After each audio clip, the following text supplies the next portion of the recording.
À vous, jeunes de Goma, de Bukavu, de Rutshuru, de Massissi, de Calais et de toutes les localités éprouvées, je veux adresser un message d'amour, de compassion et d'espérance. Votre courage face à l'oppression n'est pas un murmure isolé. Il honore la nation et nous oblige. Sachez que la République tout entière se tient à vos côtés d'un même cœur. Vous n'êtes pas seuls.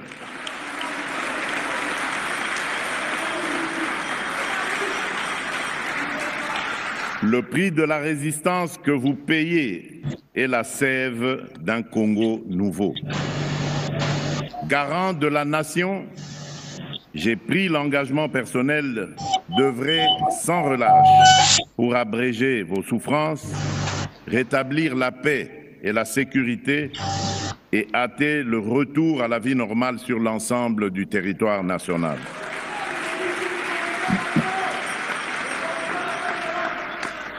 Dès la libération de vos territoires, nous lancerons sans délai un programme prioritaire de reconstruction et de développement, routes, écoles, centres de santé, accès à l'énergie et au numérique, afin que votre créativité devienne l'avant-garde du renouveau de vos territoires. Tenez bon, l'avenir que vous méritez n'est pas compromis. Il se construit avec vous. Bonjour Nabandeko, Congolais de partout. Bino balandi ya chaîne na biso. Matono mingi na bino pona amour pe volonté oyo bozalaka nango. Et surtout bolingo ya mboka Congo pona koluka koyeba la situation ya mboka Congo, mboka na bino, mboka na biso. Voilà bandeko ba Congolais. Tokobeta na bino awa masolo ya République démocratique du Congo. Une décision importante a été prise par le président de la République, Félix Antoine Tshisekedi Tshilombo, aux États-Unis d'Amérique. Bandeko, décision wezanini, tokobeta masolo. Parce que la réalité en ce moment, et où na kati ya décision oezwamaki na niveau ya États-Unis d'Amérique, la rencontre entre le président Tshisekedi ainsi que Massad Boulos. Tokobeta masolo. Tokosolo la bandeko na réunion secrète. Oh, ezali kolekana en ce moment na Rwanda. Qu'est-ce qui se passe au juste à niveau de Rwanda? Hippolyte Kanambe alias Joseph Kabila avait quitté en toute urgence le territoire de Ituri, où ils allaient dans le sud Kivu, pour aller rejoindre Paul Kagame ainsi que tous les membres de AFC M23 au Rwanda en toute urgence pour une réunion. Et ils ont pris des décisions. Tokobeta ma décision wana awana kacha émission. Bandeko ba Congolais, j'aimerais que vous puissiez savoir que le M23 lobby, ils n'ont cessé que de communiquer. Alors, à Tokobeta Masolo, M23 va communiquer 2 fois pendant la journée. Makambo komi ya kobeba. Toko solo lango pe on a kacha émission. Awa na kobete la yo pe lisusu di solo ya dégâts. Oyo, l'armée congolaise et surtout la force aérienne est causée. Nanini, lors du bombardement à Rutshuru.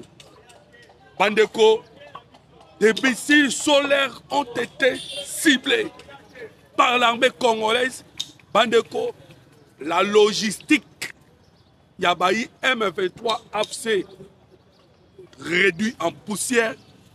Et Bandeko ba Congolais awa tokoloba tokobeta masolo okoyoka. Quelles sont les actions que les hommes de Rick Prince ont déjà agi na niveau ya RDC en ce moment? Bandeko, awa pe na koyebisa yo na kati ya émission bandeko ba congolais Maman Judith Siminwa atteint na ba Congo central pour le recrutement.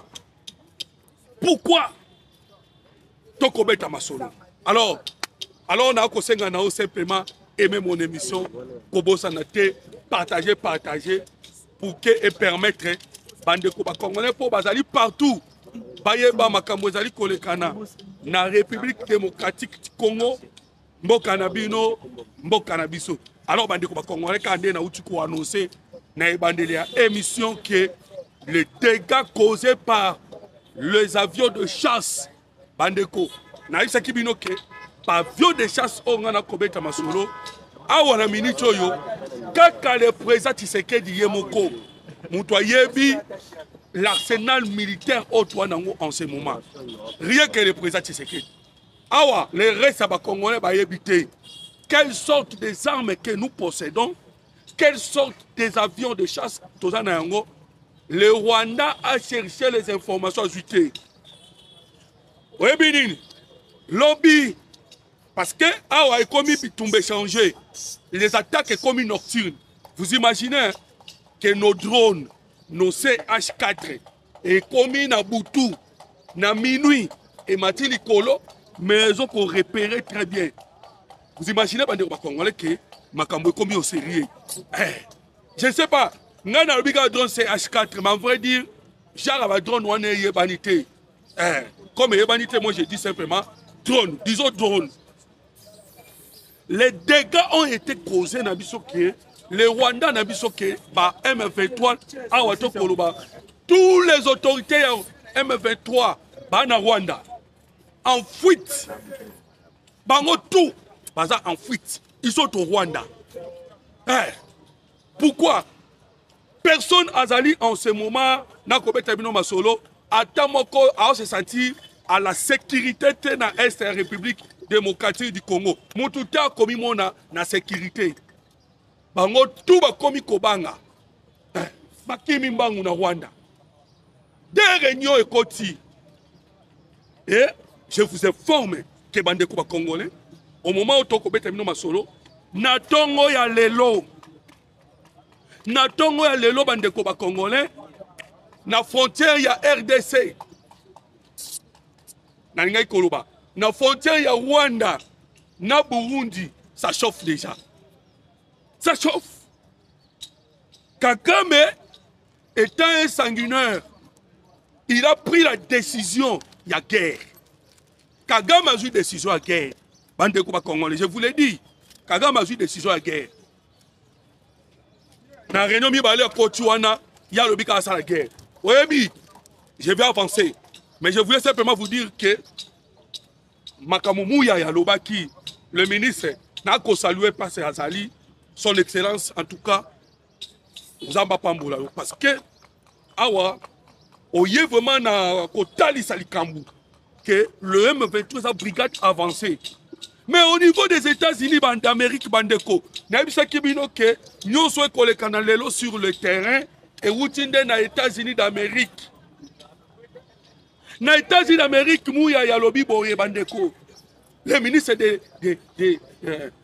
ministre du gouvernement, au porte-parole, il y a le gouvernement congolais. Mouya ya lobby bandeko ba congolais. Que ndenge awa to koloba la décision est déjà ya kozwa mais pas ya mokonza mboka. La guerre totale ou la paix totale. Autre décision, hein? Guerre totale, paix totale. Bandeko, Tshisekedi, je vous l'ai dit, Bamindele Bacheye na positionnement lokola Mandela.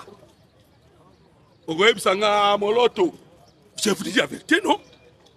Vous pensez que le Congo est un Mboka Rosa Abadje? Non, c'est plus que même l'Afrique d'ici. Bamindele Balobito PSOP.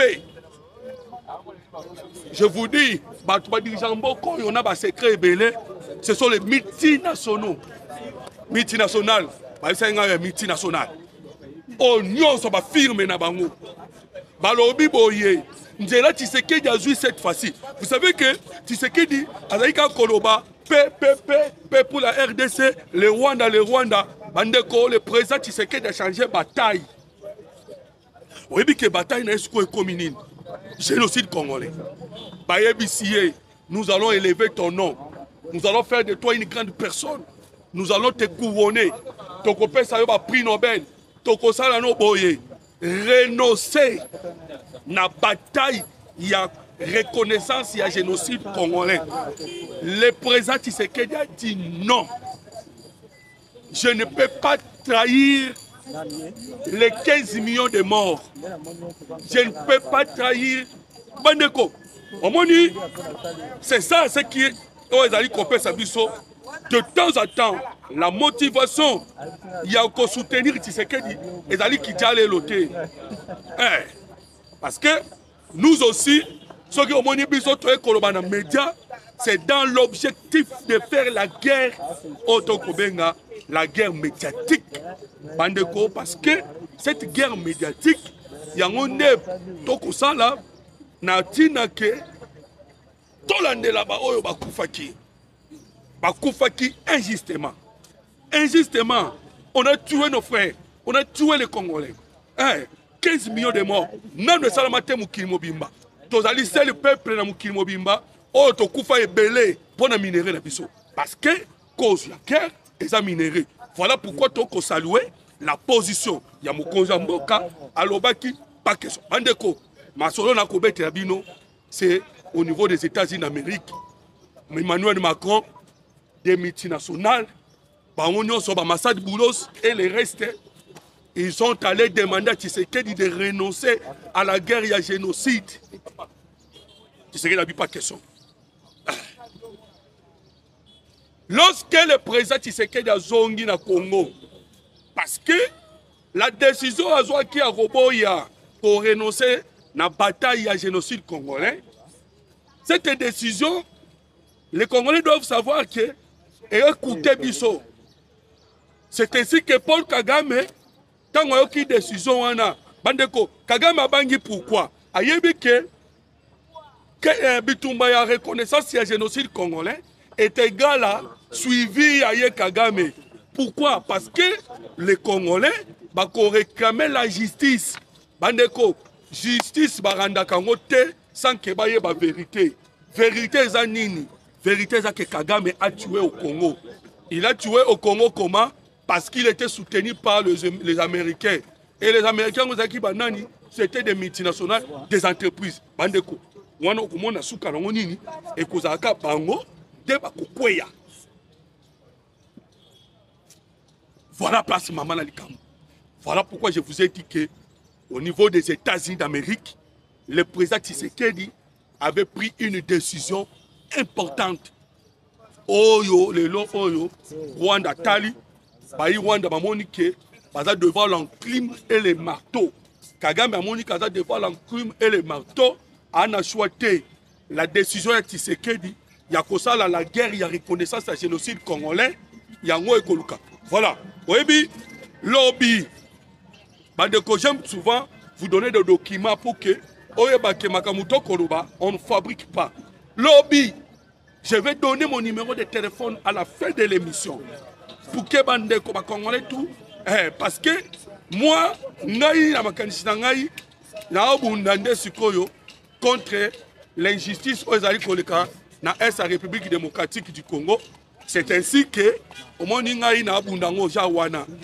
j'aimerais bien que na pesa bino numéro dans suka émission et na ko pesa pe document yo pe otala omona ndenge lobi ministre ya auto bengaka ministre ya réseaux sociaux le ministre des affaires étrangères ya Rwanda Olivier Nduhungirehe maloba na ye aloba ki bandeko ba congolais devant na compte page Twitter na ye clairement azo combattre le génocide congolais bazo banga babi oh non génocide ngo babu eza lukuta oh non boete patati patata bazo banga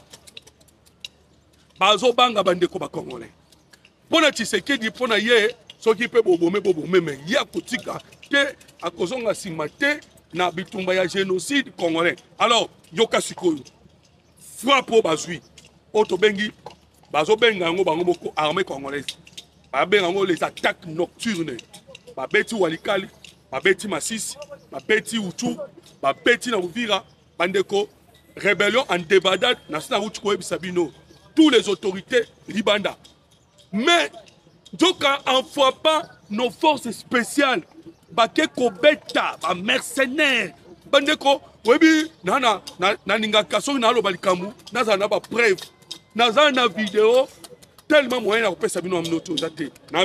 Je répète encore que je vais donner mon numéro de téléphone. Mercenaires polonais, français, et l'on a une rébellion. On a une guerre personnelle. C'est pour cela que Macron, dans le Canada qui a tribune, il y a l'Assemblée générale, il y a les Nations Unies, Macron Zoloba, oh non. Les M23 doit démanteler bandeko awa webi ke lelo yo ba Macron na ba français bazobosa na ba époque et baza ko kanisa ke toza na tangu ya colonisation baza ko kata ba papa maboko makolo na tangu ya colonisation et pense aujourd'hui c'est un autre temps même Kagame na moni il se trompe Kagame a se trompé, mais déjà Kagame a compris de l'eau moko. Il a déjà coûté à ça comprendre. Parce que na quoi besoin décision bazoa qui na réunion secrète wana. Ils ont compris. Parce que réunion na bango et finira qui par un document auto na otangi na bino. Par un document. Alors ba français bazo komi kosa, ba français ba mi kosa bandeko. Kagame Emmanuel Macron Azoloba na tribune des Nations Unies que les M23 et ce que l'administration parallèle, c'est la politique. Donc, il y a Macron lobby que M23 l'administration parallèle les lobby nango, M23 comme kolobake zone wane komi pour nos côtes yango il faut nini? Il faut un visa. Comprenez pas que Macron n'a tini bango sikoyo. Et hier, na frappe polonaise moko koufi. Les Polonais n'ont pas M23. Les Français n'ont pas M23. Les Ukrainiens n'ont pas M23. Ah, bande quoi comme on est. On m'a dit que genre à guerre.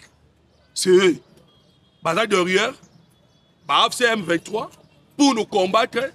Et bangoana, c'était ce moment qui la résolution au Tokobenga 2773. Biloko ane komi nango, et comme résolution komi a jeté. Et à soutien une résolution à quoi endormir bande ko ba congolais 2773 et le bio oh les M23 quittaient le sol congolais oh les Rwandais et les soldats militaires rwandais quittaient le sol congolais et c'est une résolution oh les alliés pour endormir nos Congolais mais heureusement le président Tshisekedi a l'alité parce que dans le moment où dans son discours na réunion on a dit que dans le moment où Kagame a compris. Bandeko, trouble. Parce que bombardement wana. Je vous disais la fois dernière que bombardement auto-bombardaki le pont Petit. Kagame maintenant commence à comprendre que le président Tshisekedi a somba qui babiloko moko boye. Bakomi komona babiloko Tshisekedi a sombi. On dirait que c'est la génération OT. Ou bientôt la dernière génération. Il a acheté cela où? Oui, bitangu, mon kozambo kasombaki c'est H4. Asombaki en 9. Bandeko yo to baba journaliste, il y a infiltration. Les journalistes sont information. Il y a RFI TV5 France 24.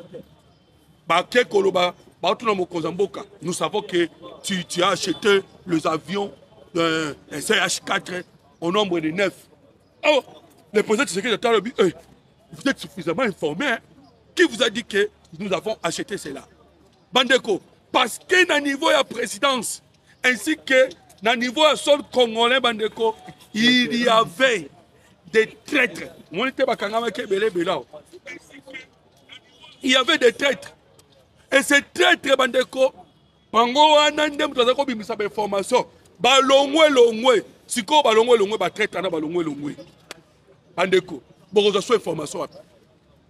pont petit talaka munene ya pont bazaki kotonga pour permettre bango babimisa bamatbale kisa ba arme lourde ba char de combat pour wana munene ekwei na coup eloko nini oyo efadesa komi nango na capacité komema ba bomba minene likolo ekweya elaisa pont ekweya ezikisa ba logistique nyonso ya ba M23 réunion mamo na Rwanda bazali en débatade awa toko ba moment oyo bakoti réunion pour que baluka bayeba Tshisekedi akomi na minduki nini Tshisekedi akomi nini personne ne se sent à la sécurité na ba zone contrôlée par les M23 ne na kanda na bango babi bon pas question ya muto longwa akatisa na zone contrôlée par eux soko katisi il faut en visa donc c'est-à-dire que bango bazana pour ça ba balkaniser la partie est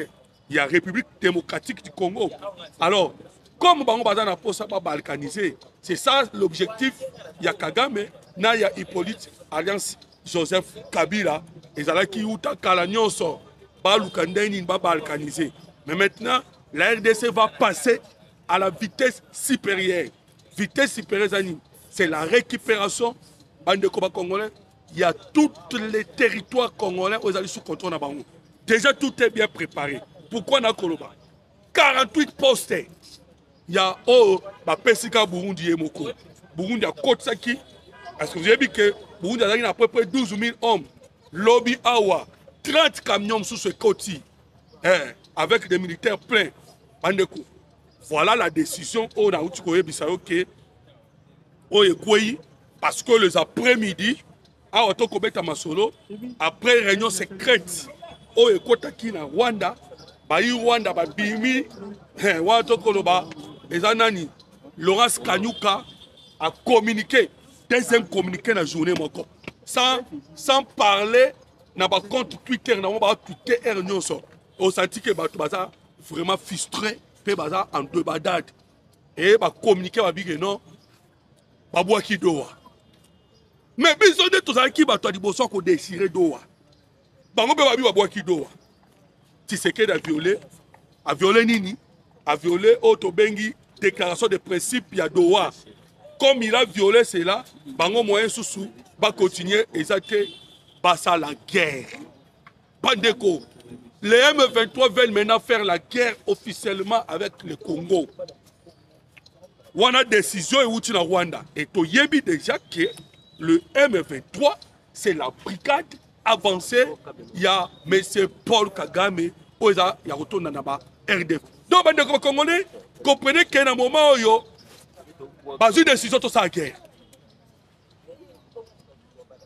Quel est votre avis? Comment vous avez des commentaires?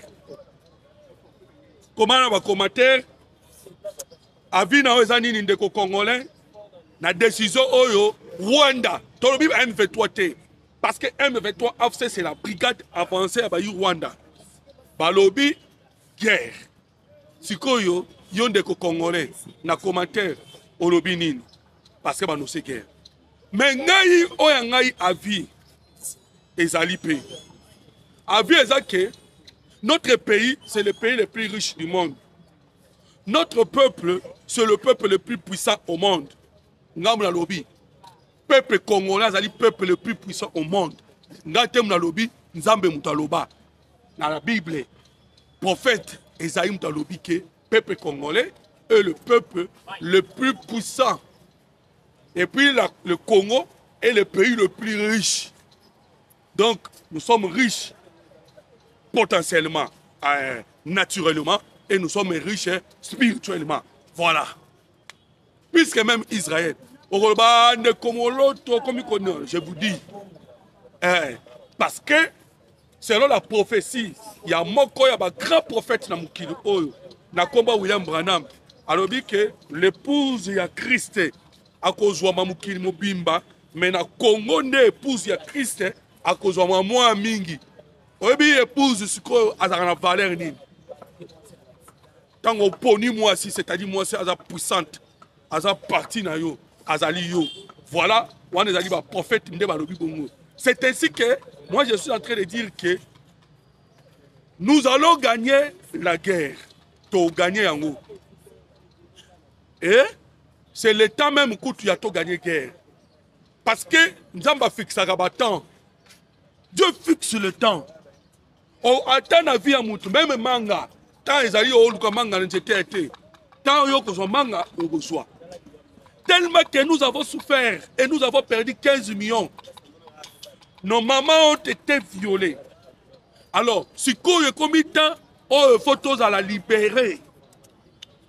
Voilà pourquoi nous avons suscité Tshisekedi. Mais c'est le temps, il y a libération. Bandeko, comme Dieu a suscité Tshisekedi, à autant pour la paix, à un objectif que le pays doit être libéré et pas à Baoba Kochaka. Le Rwanda, vraiment, et nous savons l'histoire, c'était les États-Unis d'Amérique. Natango l'administration Clinton, Ndebayaki na tout qui. Donc c'est temps, il y a libération. Et vous sentez que libération, vous allez se faire sentir pour toujours le dessus sur le terrain. Dès que moi, tout n'a qu'un moutuna, même au loto, yozoloba, toujours to récupérer Mbokanine. Voilà déjà des questions qu'on me pose souvent. On récupère Mbokanini, ceux qui beaucoup gagné Bitumba. Bandeko, je ne cesserai de répéter pour ne pas nous souper bayoka. Guerre d'Obunda est une guerre stratégique. Et cette guerre, il y a un système à décourager l'ennemi. Parce que Baza est belé. Il y a en tête que les FADC en utilisant la force aérienne. Nous avons utilisé terrestre. Aérienne, nous avons sur la vidéo, nous avons partagé le bino. Oh, baola qui sabango na se. Ba M23. Baola qui sabango na se. Bande ko ba Congolais. Mabulu ba obatama. Webi ke ba bazalo ko ba mpuku. Na expliquer bino ba émission utoko lekana. Les Rwandais, tant ba ka ko la guerre envers nous, ba ya kana ba pa ou ya mike ba tumula. Ba kota na mabulu. So drone. Drone e ke la likolo. Et puis ça la ronde. Ba toi ima ba sécurité ba yebi. Ronde drone e ça la ronde. Oya ya lali a ciblé à tali sans du moyen ko beta petit. On a hier à cibler. Donc, Baro et ça la ronde du colo. Tu sais que dit déjà en ce moment, et nos FADC va passer à la vitesse supérieure. Maintenant, c'est le moment de démontrer la force. Donc, Bandeko, la politique est là qui, il y a que au continent Congo, au Tikali poussière, ou bien sur une occasion, parce qu'elle est là-haut, na Rwanda. D'être bêta Ramasolo, Matanga na Rwanda. C'était la proposition. Oyo Vladimir Poutine. Après ça, qui n'a pas Konzambo, qui a fait ça, toi, tu sais que tu l'as. Alors, qui est Rwanda tellement ba obundisa yo, ba tu passer belé, yo découragé ka ba Rwandais. Rwandais siko ba ndoye baka ke, so na kena Congo na kena ngo okufa. Alors, moi na ba Rwandais ba ndo za découragé. Même ba maman ba za na bana na bango. Ba ndaka koyoka so to ke kuna. Banda okimisa bana na bango. Tala ndeti makambo elega na Ukraine. Moni Poutine mambasalite. Ba mama Ukrainien ba komo bomba bana na bango. Cela aussi arrivera na Rwanda. Romona parce que dernièrement plusieurs mamans ba yaki ba bimi ba bi non. Ba réclamer bana na bango. Bazo kufa mingi en République démocratique du Congo. Moins de guerre parce que ici là. Et Kagame maintenant puisque azo kende to détruire armes. Pour détruire logistique, pour détruire les officiers. Découragement, l'armée n'est pas pour s'affaiblir. Même la guerre est aussi là. Et aussi la bande de Congolais. Voilà un peu bandeko. Ndenge na ibisa kibino ke makambo awa ekomi nasuka. Alors, ndenge na uti koye biso ke bitumba oyo bazo bunza biso ba français ba na sima. Nous devons quitter la francophonie. Attends, le français. Parce qu'on m'a imposé. Moi, dans ma français, même, ton photo, le moine, nous. France a causé des dégâts dans beaucoup trop. France a soutenir, c'est clair. L'objet qui sous Bani va payer ça sous Rwanda 51 millions. Donc, comment est-ce que ça va se parce que la possibilité à payer Zali. Bitu Keita Kuta Baye. Bitu Keita Baye. L'objet d'un conseil de sécurité à Bayaki. Alors, mais ce n'est pas possible. La paix est possible. Résolution 2773, Boboaka. Donc, le cas Boboaki, résolution 2773. Qu'est-ce que nous attendons pour que tu quittes la francophonie? Mon Kozamboka, Félix Antoine Tshisekedi Tshilombo, Naïbi Koyoka peuple, Naïbi Koyoka la population congolaise. Tolobaki na yo, caméra kende, caméra kei. Mais ce que tu as posé à français, bakende. To komi na posé à français, ati kananu, tolongola bango. Pourquoi? Ba français ba hypocrite. Ba ça biso système ba mpuku. Ba olia, ba fula. Ba olia, ba fula. Voilà pourquoi nous demandons cela. Ba français ne moutou ba travailler sur la balkanisation. Ils ne veulent pas que le Congo soit toujours n'engezali. Parce que nous sommes forts. Avec nos 2 345 410 km, nous sommes tellement forts, on ne peut pas laisser les Congolais pas les Congolais. Ils deviendront riches. Voilà pourquoi tu as que nous relations avec Français, le Ibrahim Traoré. Le Kola Tchani, ya Niger. Le Kola Goïta, ya Mali. Tu as nos relations. Tu as ta relation en France. Pourquoi? Parce que ils ont toutes possibilités. Il reste que la France est derrière le Rwanda. C'est la France. C'est la Pologne. Pologne, c'est la France. Pologne, c'est français. Pologne, il y a des places base arrière. Où est soutenu l'Ukraine. Et l'Ukraine, il y a des Bunda. Bandeko. Oyebike, quand j'ai bé à français, quand j'ai bé à russe, balobaki yango. Quand j'ai bé balobaki, balobi bien que ndengeza wana les drones et outa Ukraine pour être livrés par les ADF. Or les ADF et les M23 battu moko. Bazo bunda kaka ndenge moko. Bango tout bato ba massacre. Bitu keita lobaki. D'ailleurs les M23 bako bomba koleka kutu ba ADF. Et bazo soutien wa na Europe. Na Europe bande ko ba Congolais. Et particulièrement c'est la France qui est derrière. Alors, puisque les Congolais sont total et le Kouana, on ne peut pas laisser cela continuer comme ça. Alors, les Congolais, ils ont qui est partagé nabino, makambu ya mboka Congo, mboka nabino, mboka nabiso. Les Kambo ezali awa, ba M23 ibasa biso guerre, mais nous sommes forts plus que eux, toko beta bango, toko gagner bango. Pourquoi? Parce que biso tozali mboka oyo, c'est le temps où esengeli to s'en sortir na kacha guerre oyo ba imposer ki biso. Numéro na nga ya téléphone ezali plus de 143 89 40 330 80. Ezaki son mingi pour partager mon Congo, aimer mon émission et partager ma tonoming na bino. À la prochaine, que Dieu vous bénisse.